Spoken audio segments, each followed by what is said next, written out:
চলে পড়ে তুই হেঁটে গেলে ঘোড়া হলি ঘোড়া হলি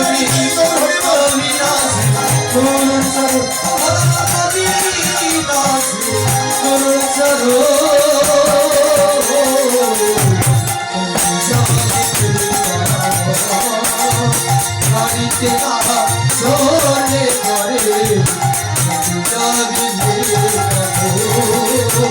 বাড়িতে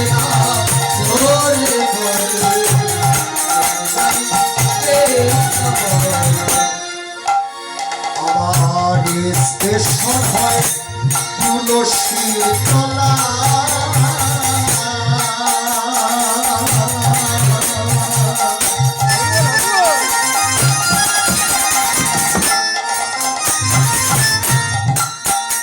আর প্রেম ভক্তি বৃক্ষের লতা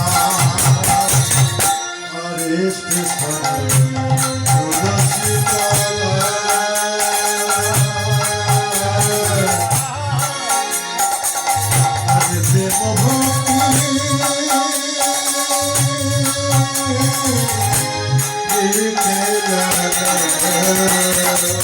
স্টেশনটা কোথায় মা? স্টেশন কোথায়? গৃহের মধ্যে স্টেশনটা কোথায়? আচ্ছা, আপনারা যদি এখান থেকে ঢাকা যান, ঢাকা যেতে গেলে কোথায় যেতে হবে তোমাদের? হয়তো কাহারোলে, না হলে বিরলে, নাহলে জামতলি, কিংবা তাই না?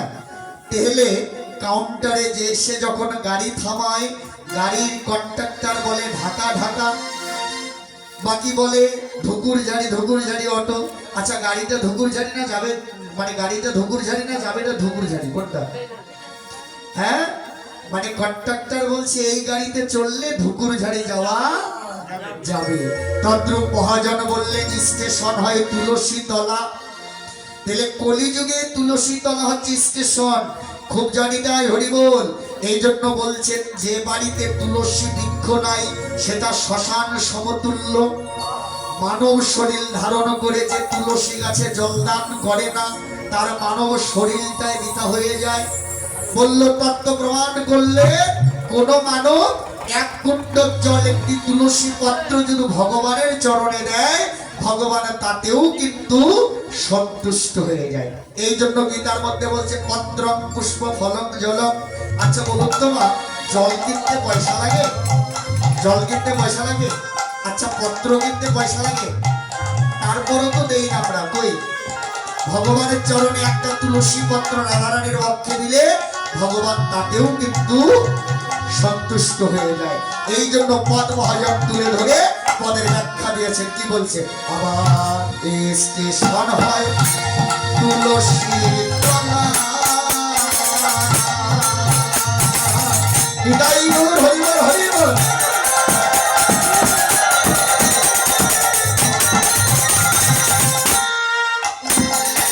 আর প্রেম ভক্তি বৃক্ষের লতা তুলসী তলা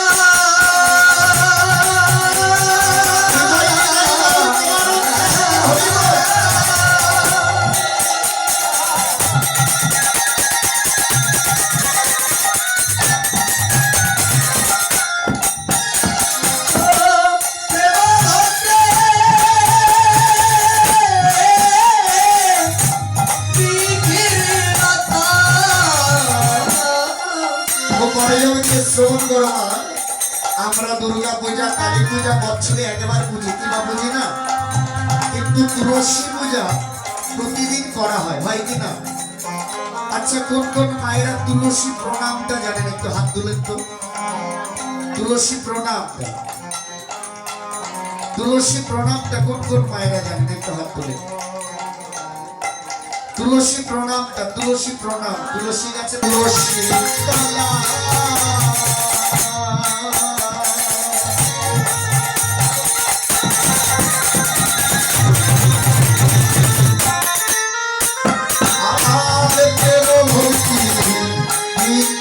লতা এসে সাধারণ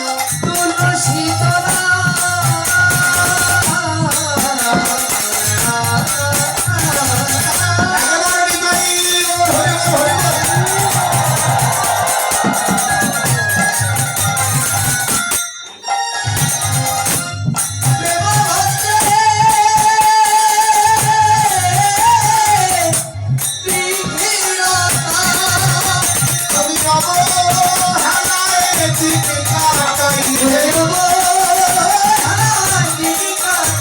ওরে বাবা হারায় দিকে কাটাইলে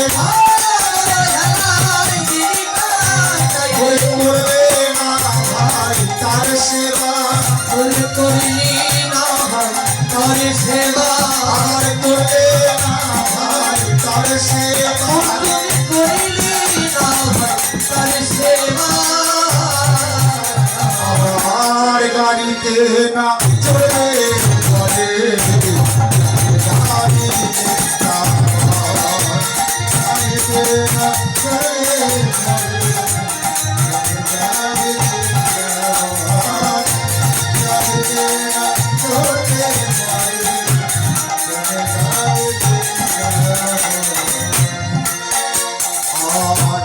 হরিনামের টিকিট কাটো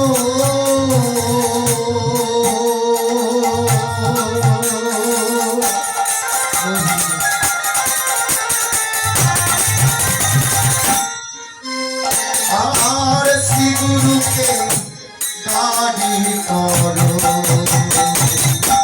হরি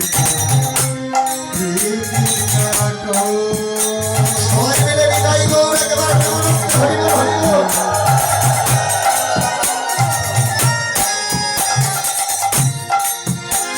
আর শ্রী গুরুকে গাড়ি করো মহাজন হৃদয় হরি বল। এই মহাজন কি বলছে? হরি নামের টিকিট কাটো। ভগবান বলছে হতে করের হরণ শ্লোক তোমরা রীতি পবন্তরাশি দিবাসী নাতে করে রাস কালীর রাশি মতে মঙ্গলময় মঙ্গল রাশি কেবল হরির নাম করে যেই জন সর্বপাপের হয় মিটে বচন। কারণ হরিনাম করলে কি হয়? সর্বপাপে মুক্ত হওয়া যায়। তাই মহাজন বললেন হরি নামের টিকিট কাটো আর শ্রী গুরুকে গাড়ি করো। এই জগতে শ্রী গুরুদেব হচ্ছে গাড়ি আর হরি নামের কিন্তু বাবা টিকিট কাটতে হবে। টিকিট ছাড়া যেমন আমরা গাড়িতে উঠতে পারবো না, তদ্র এই হরি নামের টিকিট ছাড়া আমরা গুরু নামক গাড়িতে চড়তে পারবো না। তাহলে এই গাড়ি পৌঁছাই দেবে কোথায়? স্টেশন হচ্ছে এই যে তুলসী তলায়। খুব মনোযোগ দিয়ে শ্রবণ করো মা। এখনকার সময়টা কিন্তু রাশির সময়। কোন সময় বলুন তো? এখন রাশির সময়। কারণ কেন? ভগবান শ্রীকৃষ্ণ 16,000 গোপী নিয়ে কিন্তু রাস করতেন। কত হাজার গোপী নিয়ে বলুন তো? ওই যে রাসলীলায় আছে, রাসলীলার ছবিটা এই যে দেখেন, গোপীগণ চতুর্দিকে গোপীগণ, ভগবান শ্রীকৃষ্ণ একা দাঁড়িয়ে আছেন। কিন্তু 16,000 গোপী নিয়ে ভগবান শ্রীকৃষ্ণ রাস করলেন। কেন করলেন বলুন তো? এই গোপীরা কারা ছিল? তত্ত্ব শুনুন মা, জয়নিতাই। সৃষ্টিকর্তা ব্রহ্মা যখন শিবের বিবাহ পড়ায়, মানে পার্বতীর সনে যখন শিবের বিবাহ হচ্ছে, এই বিবাহের প্রহিত করেছিলেন সৃষ্টিকর্তা ব্রহ্মা। কিন্তু এই সৃষ্টিকর্তা ব্রহ্মা পার্বতীর রূপ দেখে পাগল হয়ে গেলেন। তার বীর্য খসে পড়লে, কিন্তু বীর্য হাতের মধ্যে ধরলেন। ধরে দেবাদিদেব মহাদেবকে বলছে, মহাদেব তুমি ক্ষণকাল অপেক্ষা করো, আমি একটু শুদ্ধ হয়ে আসি। উনি যখন গঙ্গায় স্নান করতে যাচ্ছে, তখন এই বীর্যগুলো কতগুলো পতঙ্গের মধ্যে ছড়িয়ে দিলেন। আর এই পতঙ্গ থেকে কতগুলো সন্তানের জন্ম হলো, যার নাম হচ্ছে বাল্যখিল্য ঋষি। মানে অঙ্গুষ্ঠ পরিমাণ ছোট ছোট সন্তান। এখন ব্রহ্মা যখন স্নান করে যাচ্ছে, তখন পিছন থেকে বলছে, পিতা একটু দাঁড়ান, পিতা একটু দাঁড়ান। ব্রহ্মা বলে, পিতা বলে কে ডাকে আমায়? পিছন ফিরে দেখে কতগুলো ছোট ছোট সন্তান পিতা বলে ডাকে। বললো, তোরা কারা? বললো, আপনার সন্তান আমরা। বলে, আমি তো তোমাদের সৃষ্টি করিনি। বললো, পিতা মনে করে দেখুন, কিছুক্ষণ আগে আপনার বীর্য থেকে আমাদের জন্ম হয়েছে। তখন ব্রহ্মা ধ্যানস্থ হয়ে দেখলেন, তাই তো। বললো, ঠিক আছে, পুত্র বলে স্বীকার করলাম, কিন্তু তোমাদের ব্রহ্মলোকে নিয়ে যেতে পারবো না। তখন বাল্যখিল্য ঋষি বলছে, পিতা আমাদের ব্রহ্মলোকের প্রয়োজন নেই, আমাদের প্রয়োজন কি জানো? ভগবানের ওই রাঙ্গা রাতুল চরণ। পিতা আমাদের এমন একটা উপায় বলে দিন, যে উপায় করলে আমরা ভগবানের সেই যুগল চরণখানা পাব। সৃষ্টিকর্তা ব্রহ্মা বললেন, পুত্র এখানে বসে বসে তপস্যা করো। ত্রেতা যুগে ভগবান রাম যখন অবতার হবে তখন তোমাকে যুগল চরণখানা দেবে। ও মা, সেই সত্য যুগ থেকে বসে বসে তপস্যা করলে। আর এই বাল্যকিল্য ঋষিকে যখন ভগবান রামচন্দ্র চরণ দিতে যাচ্ছে দেখলেন চরণখানা সীতা দেবীর কাছে বাঁধা। বাল্যকিল্য ঋষি বলছেন, প্রভু আমরা এতকাল তপস্যা করিতেছি আপনার চরণ পাওয়ার জন্য, কিন্তু এই চরণখানা একটা নারীর কাছে বাঁধা। তখন ভগবান বলছে, শোনো বাল্যকিল্য ঋষি, কামরতিতে যার বা সোনা তার হবে না উপাসনা। ওরে ব্রজ গোপীর ভাব না ধরলে, এই জগতে নারী দেহ না ধরলে বোঝা যায় না নারী দেহের কি শক্তি। যতদিন পর্যন্ত গোপী দেহ পাবে না ততদিন পর্যন্ত আমার চরণ কেউ পাবে না। বাল্যকিল্য ঋষিগণ তখন বললেন, প্রভু আমাকে নারী দেহ দাও, দাও দাও নারী দেহ দাও। ও মা, হরে কৃষ্ণ মাসি মায়েরা, নারী জনমকে ধন্য ধন্য, এই নারী জনমকে ধন্য। আমি মরিলে যেন পুরুষ হই না, বা নারী রব সুখে রব পুরাব মনে ওই বাসনা। নারী জনমে ধন্য। তাহলে পদকর্তা বললেন, দাও দাও নারী দেহ দাও। তখন সৃষ্টিকর্তা ভগবান বলছে, এ জনমে তোমরা নারী দেহ পাবে না। আমি যখন দাপর যুগে কৃষ্ণ রূপে অবতীর্ণ হব তখন তোমরা 16,000 গোপী রূপে জন্মগ্রহণ করবে। তাই গৌর গোবিন্দ।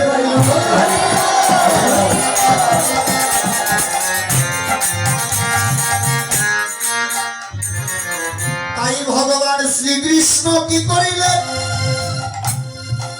যখন বৃন্দাবনে রাস করতেন ওই বাঁশি বাজাতেন, আর বাঁশির সুর শুনে ব্রজ গোপীগণ কেউ কাপড় পরতে ভুলে গেছে, কেউ হাতের কঙ্কন করতে ভুলে গেছে। ওই যে কৃষ্ণ বাঁশি বাজাচ্ছে ওইখানে যেতে হবে।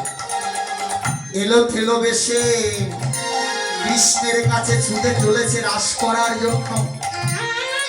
কিন্তু মা, ব্রজ গোপীগণ যখন কৃষ্ণের সাথে রাস করিতেছে তখন তাদের মনে একটা অহংকার জন্ম নিল। কি অহংকার জানো? যে আমরা ধন্য, আমাদের মতো সৌভাগ্যবান আর কেউ নেই। কারণ কেন? আমরা গোবিন্দের যুগল চরণ পেয়েছি। ভগবান বলছে, তাতেও তোমাদের অহংকার, এখানেও তোমাদের অহংকার, কিন্তু অহংকার যে আমি চূর্ণ করি। কারণ এই জগতে যারা যতই অহংকার করুক না কেন মা, এই অহংকারের কিন্তু চূর্ণ হয়, দম্ভের চূর্ণ হয়। এই জন্য অহংকার করতে নেই, ধনের অহংকার করতে নেই, রূপের অহংকার করতে নেই। এই রূপ একদিন থাকবে না, ধন একদিন থাকবে না, শরীরের বল একদিন থাকবে না। এগুলো সবাই প্রকৃতির নিয়মে কমে যাবে মা। ভগবান বলছে, এখনো তোদের মনে অহংকার, তোদের অহংকার চূর্ণ করব। তাই বললেন, এসো এসো যোগমায়া, এই গোপীদের চোখে তুমি এসে যাও, এদের কাছ থেকে আমি অন্তর্ধান হয়ে যাব। তাই গোপীরা যখন একটু ঘুমে তোলে বলো, তখন ভগবান রাধারানী সহ অন্তর্ধান হয়ে গেল, মানে লুকায়ে পড়লে। এখন ঘুম ভেঙে গোপীরা দেখতেছে কৃষ্ণ কোথায়? কৃষ্ণ তো নেই। কোথায় কৃষ্ণ? কোথায় গেল আমার প্রাণ গোবিন্দ? গোবিন্দ ছাড়া যে শূন্য বৃন্দাবন, গোবিন্দ ছাড়া যে বৃন্দাবন শূন্য। ওমা, সবাই তখন কাঁদতে লাগলো, সখীরে বল বল, আমার প্রাণ গোবিন্দ কোথায় আছে? ওমা, এই জন্য বলছে, কৃষ্ণ নামে কাঁদে না যারা, শত শত জনমের পাপী তারা। আমরা বাবা মা মারা গেলে কেঁদি কাঁদি, কিন্তু কৃষ্ণ নামে কেউ কাঁদে না। খুব মনোযোগ দিয়ে কথাগুলো শ্রবণ করবেন, কাজে দেবে মা। তত্ত্ব বলছে, কৃষ্ণ নামে কাঁদে না যারা, শত শত জনমের পাপী তারা। সেদিন বুঝতে পেরেছিল ব্রজ গোপীরা, ব্রজ সখীরা কৃষ্ণকে হারিয়ে বলছে, সখী রে বল বল সখী আমার কৃষ্ণ কোথায়? ও সখী বল না কৃষ্ণ কোথায়? ললিতা বলে বিশাখাকে, বিশাখা বলে চন্দ্রকে, কিন্তু কেউ কৃষ্ণের সন্ধান দিতে পারে না। সবাই পাগলের মতো কৃষ্ণকে খুঁজতে লাগলো। সেদিন বৃন্দাবনের ভূমিটা কেঁদে কেঁদে কাদা কাদা করে ফেলেছিল। কৃষ্ণ বিহনে সখীরা বলছে, কেউ যদি না জানে ওই বৃক্ষলতারা হয়তো জানে কৃষ্ণ কোথায় আছে। সখীরা বৃক্ষকে যে বলছে, এই বৃক্ষ বল বললা কৃষ্ণ কোথায় আছে একটু বল না।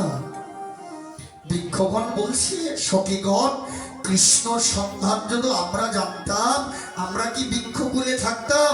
আমরা তো জনম পেয়ে ধন্য হয়ে যেতাম, কৃষ্ণ চরণ পেয়ে ধন্য হয়ে যেতাম। ব্রজ গোপীরা তখন বলছে, এই জগতে যদি কেউ কৃষ্ণের সন্ধান দিতে না পারে, একজন দিতে পারে, সেটা হলো কে জানেন? এই বিশ্বব্রহ্মাণ্ডের মধ্যে কেউ যদি তুলসীর সন্ধান দিতে না পারে, একমাত্র দিতে পারে তুলসী। বলছে চলো চলো সখী আমরা তুলসীর কাছে যাই। সকল সখীগণ তুলসীর কাছে যে বলছে, তুলসী বললা আমার কৃষ্ণ কোথায়? ও তুলসী একবার বললা কৃষ্ণ কোথায়? তখন বলছে, তুলসী বলছে আমি বলে দিতে পারি, কিন্তু আগে অহংকারকে পরিত্যাগ করতে হবে। এই জগতে যারা অহংকারকে পরিত্যাগ করতে পেরেছে, তারাই একমাত্র কৃষ্ণের সন্ধান পেয়েছে। কিন্তু যাদের হৃদয়ে অহংকার বশীভূত আছে, অহংকার জন্ম নিয়েছে, তারা কোনোদিন কৃষ্ণের সন্ধান পায়নি। ও মা, তুলসী তখন অষ্ট সখীগণকে নিয়ে চলে গেলেন কোথায়? ওই রাধা কুঞ্জে। রাধা কুঞ্জে গিয়ে দেখলেন শ্রীমতী রাধারানীর বাম হাতে হেলান দিয়ে আমার ভগবান ঘুমিয়ে আছে। আর ভগবানকে হঠাৎ দেখে আলু তালু করে সখীরা কাঁদতে লাগছে। সখীরা কাঁদছে। আর অন্য সখীগণ কি বলছে জানো? সখী অমন করে কাঁদিস না রে, ওই আমার প্রাণ গোবিন্দ জেগে যাবে। ও সখী তোরা এমন করে আর কাঁদিস না। কেন জানো? এমন করে কাঁদলে আমার প্রাণ গোবিন্দ জেগে যাবে। আর প্রাণ গোবিন্দ একবারে যদি জেগে যায়, তাহলে তার যুগল রূপ খার আমরা দেখতে পারবো না। ও সখী মনে মনে কাঁদো, সখী মনে মনে কাঁদো, এমন করে কাঁদিস না রে। তাই পদকর্তা একবার সে দাঁড়িয়ে কি বলেছে জানো? ও তোমরা এমন করে ও সখী আর কাঁদিস রে, সখী এমন করে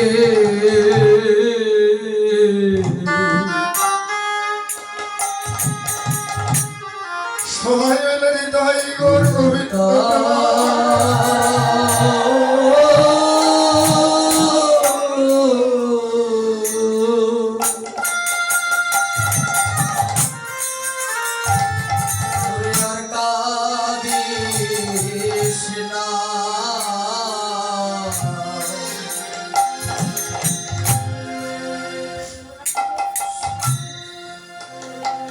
জগতে বাবা মার জন্য, স্ত্রী পুত্র পরিজনের জন্য কাঁদতাম, কিন্তু কেউ কোনোদিন আমরা গোবিন্দের জন্য কাঁদলাম না। মা, আমরা ভগবানের জন্য কাঁদলাম। বলছে ভগবান, এই দেহে যতক্ষণ পর্যন্ত প্রাণ আছে, ততক্ষণ পর্যন্ত একবার কৃষ্ণ বলে কাঁদ, একবার রাধে বলে কাঁদ। তাই বলছে তুই এমন করে সখী আর কাঁদিস রে মন করে তাই গৌর গোবিন্দ প্রেমানন্দ আমার হরি বল হরি বল।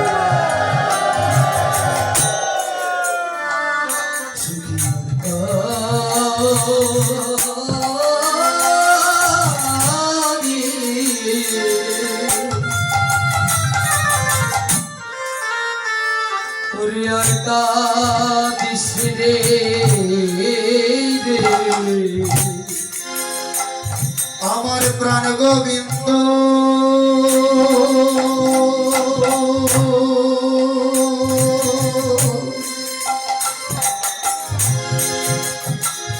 বুঝি জেগে যাবে এমন করে সখী কাঁদিস না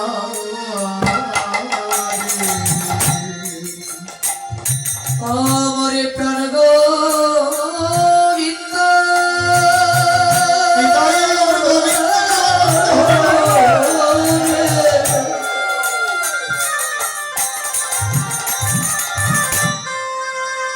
আমার প্রাণ গোবিন্দ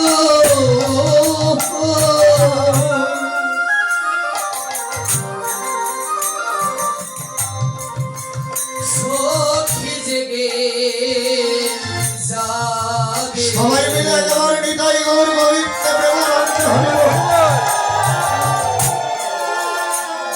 সখী আমল করে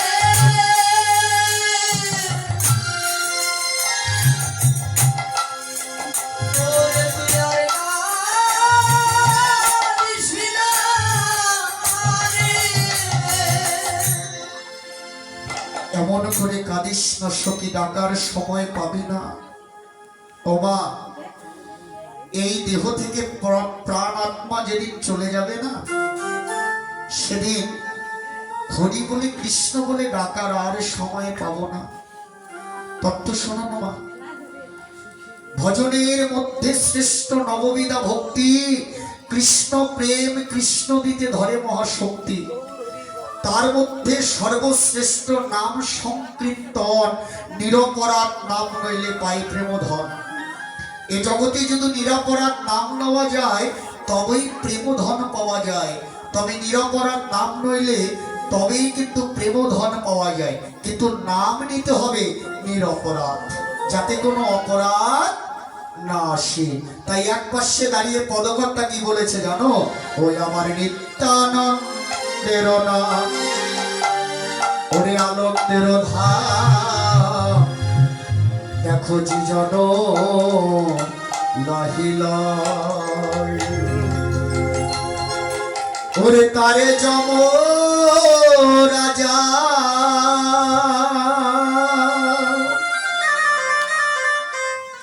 ওরে ধরে লয়ে যায়, ওরে নরকে হয় তাহার গতি। আমার নিত্যানন্দের নাম, আনন্দের ধাম, যে জন লাহিলা।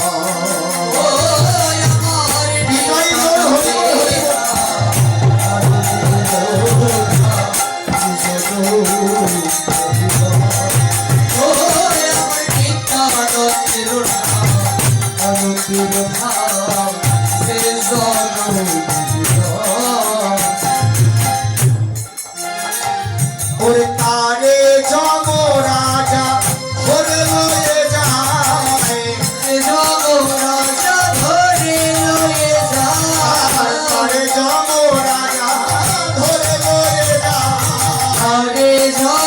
রাজা ধরে লয়ে যায়, নরকে হয় তাহার গতি।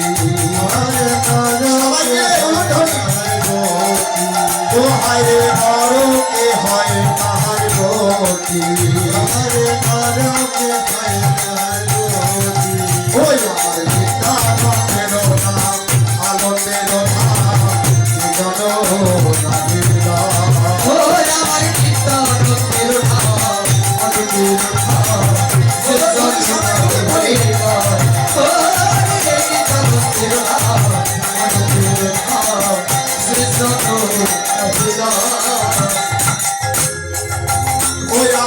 তুলসীর মালা না পরে যে জন তুলসীর মালা না পরে যে জন আমার জয়নি তাই টাকা পয়সা আছে সোনার মালা রূপোর মালা তৈরি করেছেন কিন্তু তুলসীর মালা পরেনি তত্ত্ব প্রমাণ করলেন তুলসীর মালা না পড়ে যে জন কোথায় পদ্মপুরাণ ব্রহ্মখণ্ডে আচারে হোক বেদিচারে হোক কেউ যদি কণ্ঠে তুলসীর মালা পড়ে সকল দেবতা তাকে নমস্কার করে যাহার কণ্ঠে তুলসীর মালা আছে হরি তাহার পূজা সাদরে গ্রহণ করে তত্ত্ব প্রমাণ করছে ওরে তুলসীর মালা না পড়ে যে জন কোথায় প্রমাণ করলেন মা মহাভারতে সিদ্ধান্ত দেওয়া আছে যার কণ্ঠে তুলসীর মালা থাকে যমরাজাও তাকে স্পর্শ করতে পারে না তাই পদকর্তা বলে ওরে তুলসী